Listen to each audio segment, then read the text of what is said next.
শোনো, একটা মজার গল্প বলি। তোমরা যারা এইচএসসি 27-এ আছো বা ভবিষ্যতে 28-এ আসবা, তোমাদের প্রত্যেকেরই বাংলা দ্বিতীয় পত্র আছে। তো এবার এইচএসসি 26-এর ব্যাচ, অর্থাৎ তোমাদের বড় ভাই আপুদের পরীক্ষার সময় লালমিয়া সিটি কলেজে আমার ডিউটি ছিল।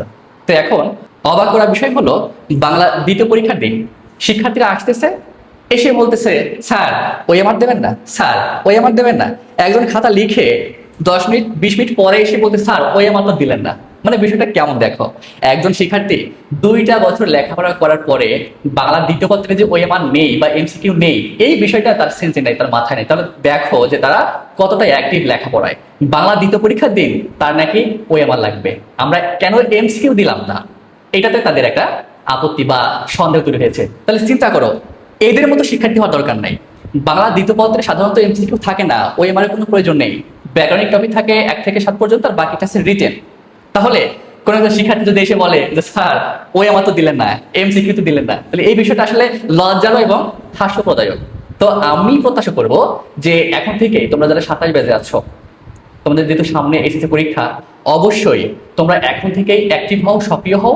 একাডেমিক পড়ার পাশাপাশি চেষ্টা করো যে একদম টেস্টের আগ পর্যন্ত একটা অ্যাডমিশনের কোর্স করা, বা মানে বিশ্ববিদ্যালয়ের পরীক্ষায় বাংলা কিভাবে আসে, ইংরেজি কিভাবে আসে, বা সাধারণ জ্ঞান থেকে কিভাবে প্রশ্ন আসে, এই বিষয়টা অবশ্যই তোমাদের অবলোকন করা উচিত। তা না হলে এইচএসসি পরীক্ষার পরে আসলে সময় কিন্তু খুব বেশি নেই।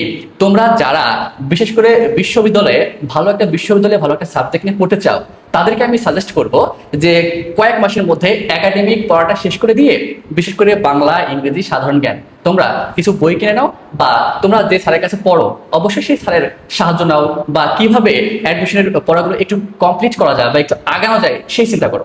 তবে আমি তোমাদেরকে বলে রাখছি, অনলাইন এবং অফলাইন শুভঙ্কর স্যার তোমাদের সাথে বাংলা একাডেমি তো অবশ্যই থাকবো, পাশাপাশি প্রি অ্যাডমিশন বা এই টেস্টের আগে বিশ্ববিদ্যালয় ভর্তি পরীক্ষায় বাংলায় যে যে বিষয়গুলো আসে সেই সব বিষয়গুলোতে সাপোর্ট বা সাহায্য করার ক্ষেত্রে আমি ভূমিকা রাখবো।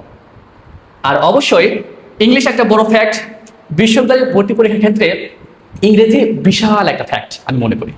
চান্স পাওয়ার ক্ষেত্রে, ভালো সাবজেক্ট পাওয়ার ক্ষেত্রে, সব ক্ষেত্রে ইংলিশ অগ্রগণ্য ভূমিকা পালন করে। তো সেই ক্ষেত্রে আমি তোমাদেরকে সাজেস্ট করব, তোমরা জানোই যে আমার সাথে আমার এক বড় ভাই প্রায় ভিডিও দেন, বা ইংলিশে বেশ চৌকস এবং দক্ষ, তিনি খুব অ্যাক্টিভ একাডেমিক এবং অ্যাডমিশন দুইটা মিলায়ে।